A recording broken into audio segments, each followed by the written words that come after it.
It's time for the one and only, the premier, the only official podcast of Pro Rodeo. Your Chute Bosses are ready, so let's give it a go and talk some rodeo. For the first time ever, we join you here on the airwaves as it is the inaugural episode of the Chute Bosses, the official podcast of Pro Rodeo. It's the two insiders here with you, Tanner Barth and Tracy Rink. Tracy, this is something we've been working towards for many years. You know, I started over 2 years ago, and we thought, you know, it'd be cool to have a podcast, bring the people inside the PRCA headquarters here in Colorado Springs. Finally, we're here, and it feels awesome, man. Yeah, it takes a lot of work to get things off the ground, as we found out. I mean, just wanting a podcast and actually having it happen takes a little work. But, yeah, it's an exciting time. We're the insiders, we're the PRCA, and we want to divulge that information to our listeners and viewers. And one thing we're going to do here for entertainment value, we're going to have a segment called Pro Rodeo Props, where we pick something, you know, that's happening in Pro Rodeo and just give them the congrats, give them the attention that they deserve, Tracy. And you're going to have the honor of handing out our first Pro Rodeo prop, and who's it going to go to here in the first ever episode of the Chute Bosses? Well, it's going to have to go to the NFR Open, you know, in conjunction with the Pikes Peak Bus Rodeo. It was sellout crowds. It ran July 11th through the 15th. You know, we had bull riders winning 30,000. We had guys, you know, maybe punching their ticket to the NFR because of it. It was just a big success. I mean, back in the day when it was the Ram National Circuit Finals rodeo, crowds were a little sparse. I mean, not way back in the day, but in the last 10 years before that. So to have that kind of crowd in our backyard, we get to showcase the PRCA and people get to come by and see the headquarters. All props to them. Yeah, you have to give a bunch of credit, as Tracy said, to the Pikes Peak Bus Rodeo. They took this NFR Open over and have turned it into what it is. They add an extra day. The crowds are still great, so a lot of props go to them there. The NFR Open, powered by Ram. And we start with some short round information, and this is going to be where we just break down kind of what's happening in rodeo, whether it's an injury, whether it's, you know, just different events going on. And Tracy, we have to kind of start the Chute Bosses on a little bit of a somber news. Trent Montero, age 31, bareback rider here in Pro Rodeo, passed away. Heartbreaking news there for Trent and the whole rodeo community. Yeah, it's heartbreaking. His wife, Maria, they have a son that's, well, the son's infant son, yeah, put Noah, it that way. Yeah. Noah. And the thing about Trenton, he's one of the nicest guys I ever met in rodeo. I mean, I know that sounds cliche, but Trenton, I remember a couple years ago, I needed someone to do an interview at the Colorado State Fair in Pueblo at 4 a.m. He gladly volunteered. I met him the first time at Kissimmee when he was bull riding and doing bareback riding. It's just unfortunate. I mean, accidents happen, but he was one of the good guys. So everyone here in the PRCA, we send our prayers, our well wishes to Trenton Montero's friends and family and the entire Pro Rodeo community. Another thing on our short round list here, Tracy, we know that the NFR Open's coming up in Las Vegas, but we have our NFR Icons luncheon, and a couple of Pro Rodeo legends are going to be honored this year. We're going with Billy Ebauer and Cody Ohl, two legends in the sport of rodeo, to be honored in the rafters at the Thomas and Mack. Yeah, I mean, that's something they started last year. It was Trevor Brazil, Charmaine James, and Ty Murray, and it's a great event. I mean, it basically crowns the best of the best at the NFR in Vegas. It's only relation to Vegas. It's not an NFR award. It's a Vegas award since it moved there, and it's great. They talk to the crowd. It's a luncheon. Tickets are available. So if you've never seen those guys in person, Billy Ebauer and Cody Ohl, Ebauer is the gold standard. I mean, enough said. Cody Ohl is considered by a lot of the experts in rodeo and historians as the best tie-down roper ever in the sport. So that's why they're both being honored with that type of award. Yeah, and it's really cool. As we mentioned, at the Virgin Hotel, they sit down and do a Q&A as well with some of our Pro Rodeo announcers, and they have a chance to ask them questions from the crowd. The announcers ask them some questions. So it's a really cool opportunity. So if you're looking for something to do in Las Vegas there, December 7th through the 16th, go ahead and check it out, because I expect it's going to be a lot of fun, Tracy, and we'll probably be there. They can stop by, say hi to us as well. Yeah, we'll be there. We were there last year, and it is a classy event. I mean, as it should be. I mean, you're honoring the legends of the NFR at Vegas, so I can't wait to go again. And they hang up the banners and the Thomas and Mack too, so it's just like anybody getting their number retired.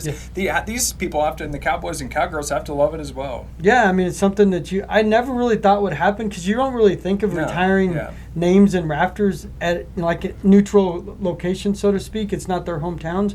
So, I mean, it's an honor to be immortalized. It's going to be in there forever. And even if they got a bigger arena in Vegas, they probably just transfer them over. So it's something you'll never forget. Yeah, can't wait for it. Should be a ton of fun. We mentioned that's in Las Vegas coming up during the regular National Finals Rodeo. And that's going to lead to us to a new segment we have here on the Chute Bosses, Tracy, our first ever episode. We're going to do something called 8 Questions, where we sit down with, whether it's legends in pro rodeo, whether it's people still going down the road. And our first one, we have a great one, a man that knows a thing or two about, making big rides in his career, Dan Mortensen, and, a guy that a lot of these pro rodeo fans probably know of well. Yeah, he's one of the best ever, and his questions, I mean, it's fun to ask guys questions, especially when they've been out of the sport. Yeah. Because maybe their opinions or ideas or things will change, but, I mean, he's a legend. I mean, he's as good as it gets. Let's do it. 8 Questions with Dan Mortensen coming your way on the Chute Bosses.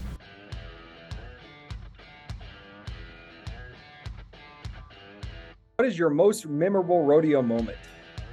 Most probably winning a world title. They were all exciting, and I guess that'd have to be it. 3 words to describe rodeo to someone who has never attended. Exciting,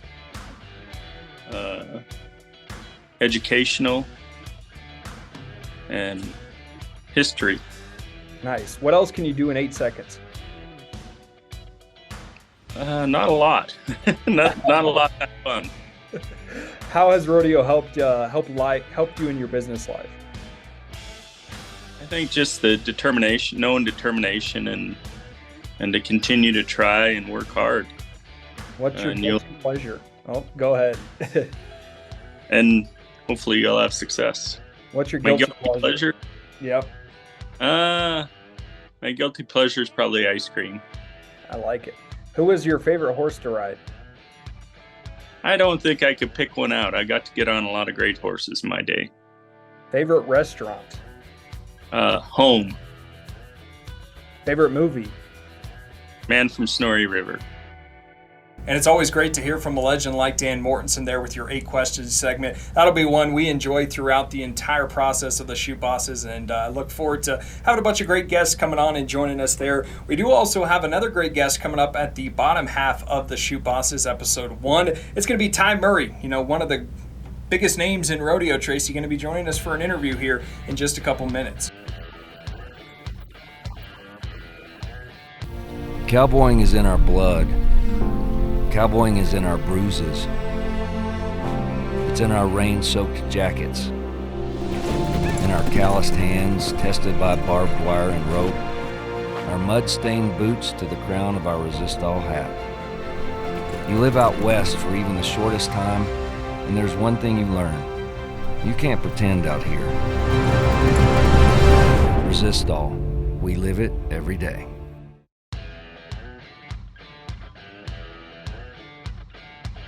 Another new segment here on the Chute Bosses. It's our Pro Rodeo Hall of Fame Spotlight. If you don't know, the Pro Rodeo Hall of Fame is just below us here in the PRCA headquarters in Colorado Springs. And Tracy, you have the honor of giving our first Pro Rodeo Hall of Fame Spotlight. What Hall of Famer are we taking an in-depth look at here on this week's episode? Well, I'll go near and dear to me, near my hometown of Pueblo, which is south here of Springs, is Harry Vold, the Duke of the Chutes. They're stationed in Avondale, which is about 8 miles from Pueblo. And the Duke of the Chutes, I mean, there's no one better than Harry Vold. I mean, he got Jerry Nelson started on his string with Frontier Rodeo.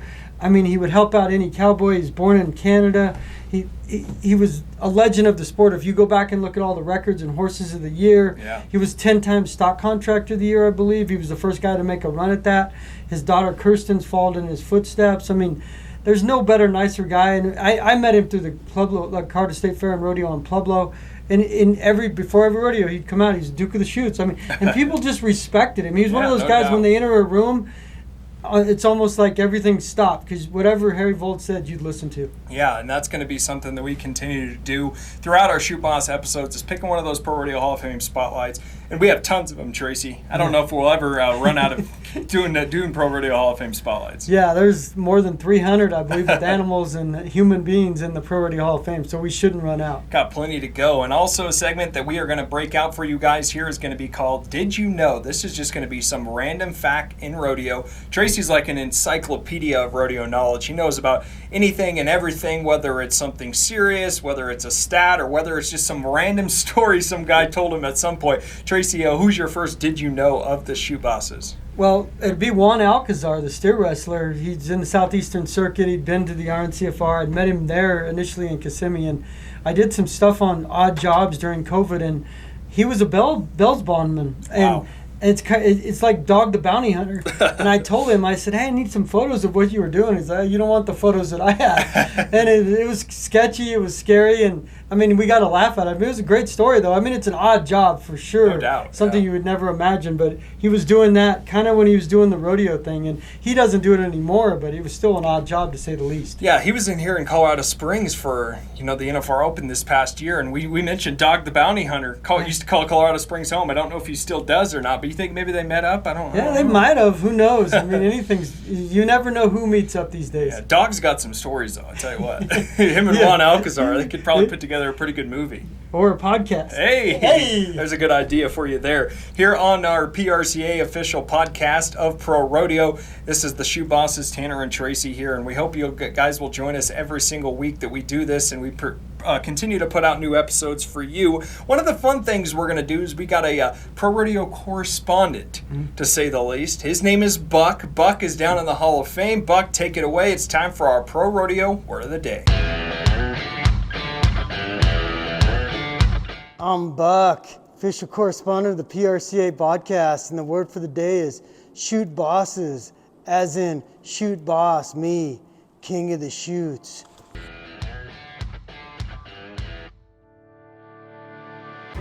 It's not about standing out. It's about fitting in.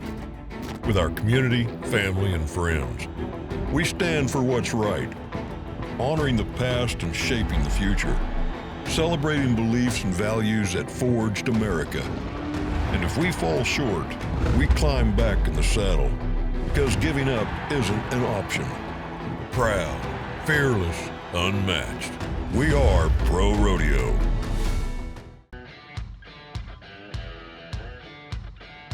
Let's not wait any longer, Tracy. We have a special guest. We said earlier in the show we're going to have a special guest the entire time we do this show here, because there's so many great people in Pro Rodeo that have a chance to sit down here and talk with us.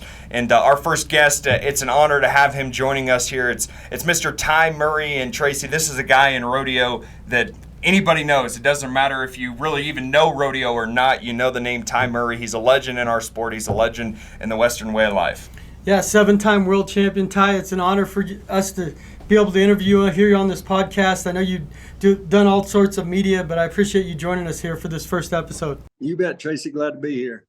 Ty, for you, you've been around rodeo so many years, and you've experienced the ups and the downs of the sport, the evolution of the sport. Where do you see rodeo setting at right now? It seems like, we have more money than ever. We've got cowboys winning world titles right and left, breaking records. How have you seen the sport of rodeo really evolve over these last, 15 years or so? Well, I think you want to, in any sport, I think you want to see it continue to get better. And I mean that in kind of every way. I always hope that the money records get broken every year.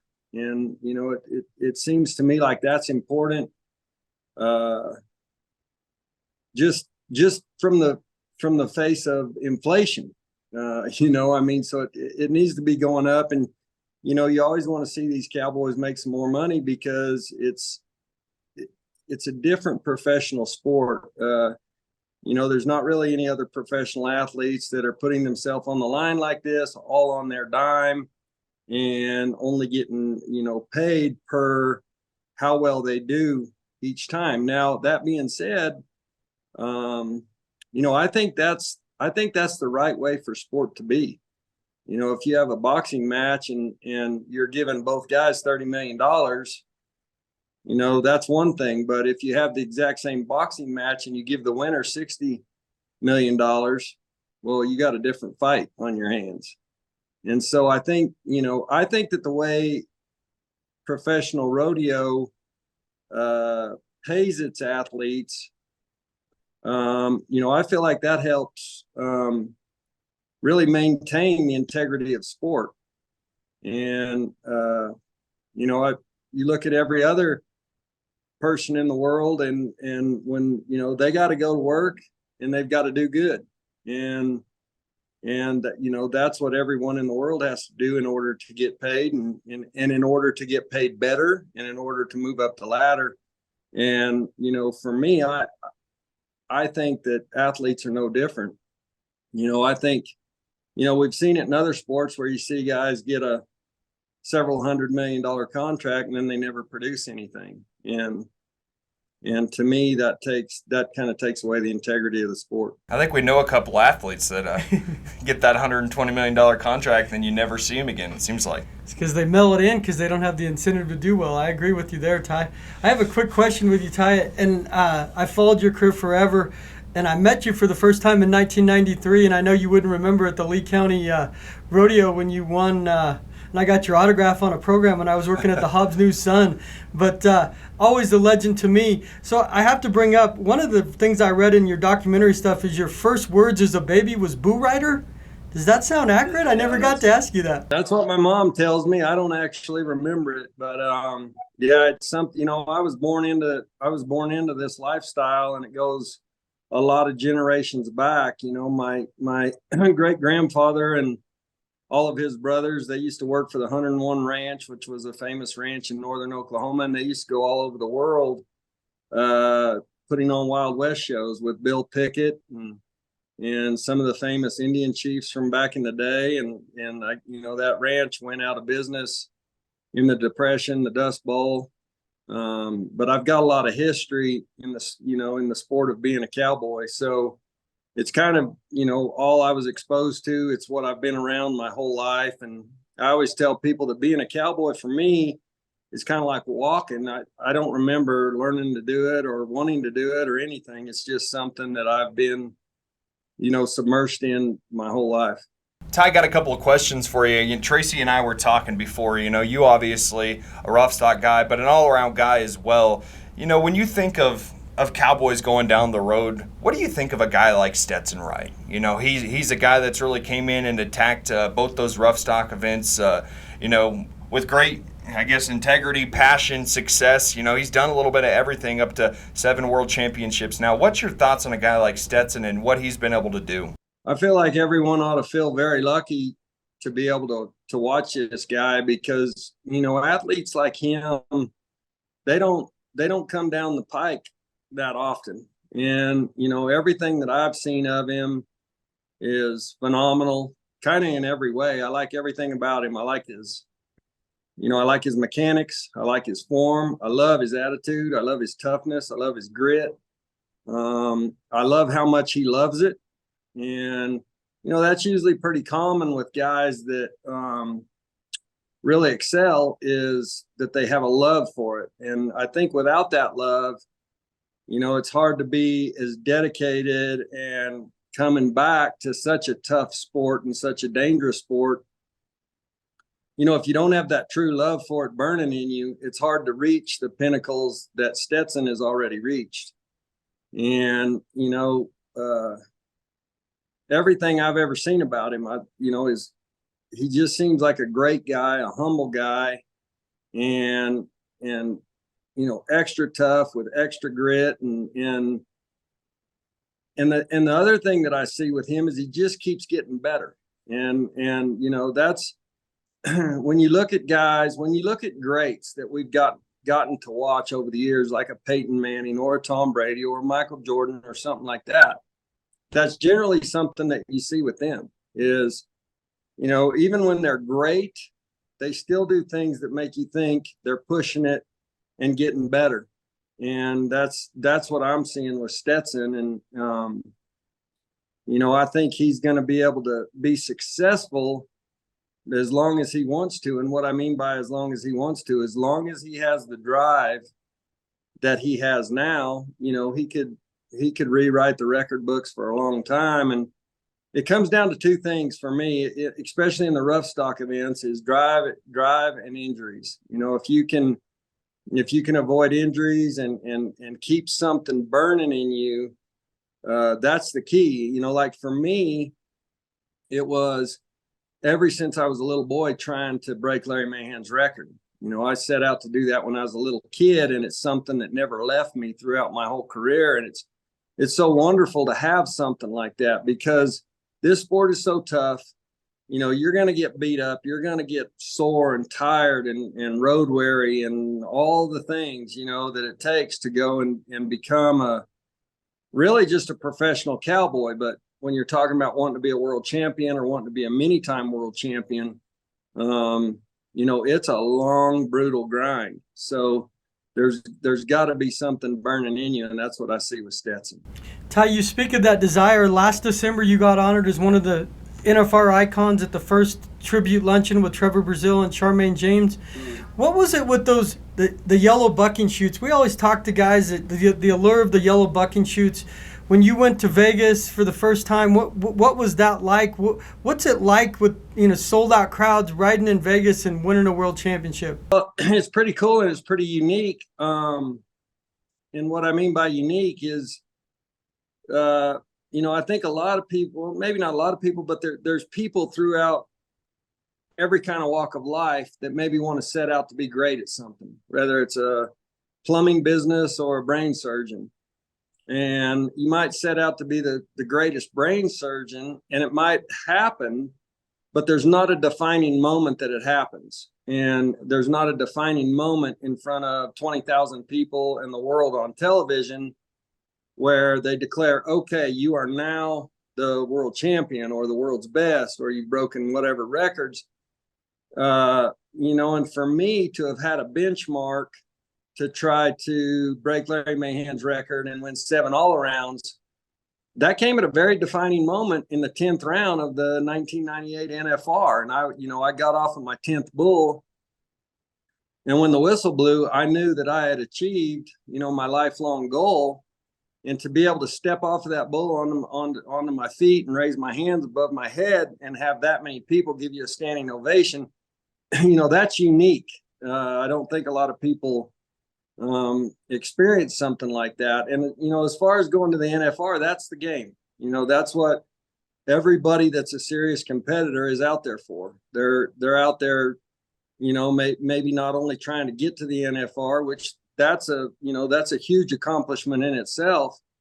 But when you're trying to, go and win a world championship and you've dreamed of it your whole life, I'll never forget what it felt like my very first bareback horse jumping out of the chute in the very first round of my first NFR. That was something that I had waited 19 years for. And so it was a wonderful, it was everything that I ever hoped for. It was exciting. It was, you feel like you're on the biggest stage of rodeo, and it's just everybody that is qualified to the NFR has that understanding that that's a special place. I don't think our fans will ever forget it, Ty. And, it's just one of those things where you've done so much for the sport. So we appreciate you here at the PRCA and all you've done and continue to do for the sport of rodeo. I appreciate that. I appreciate you saying that. It is something that I feel like I've consciously worked at since I was young. And Larry Mahan taking me under his wing when I was a kid, he kind of taught me the importance of that. And he taught me the importance of not shying away from media and interviews and podcasts, which they didn't exist back then, but, that sort of thing. And, I've always felt that it's important to keep trying to push that rock up the hill of reaching outside of our niche and getting the rest of the world to see and understand and have an appreciation for what the men and women in our sport do. It feels like a personal goal of mine to do things like get the ESPYs to consider us as athletes. And, I'd love to sit down and have this argument with anybody that wants to have it publicly. on, somebody that's not giving our guys credit for being athletes. And I'm a sports fan. I grew up, playing football and baseball and wrestling and, all the gymnastics, all the different sports.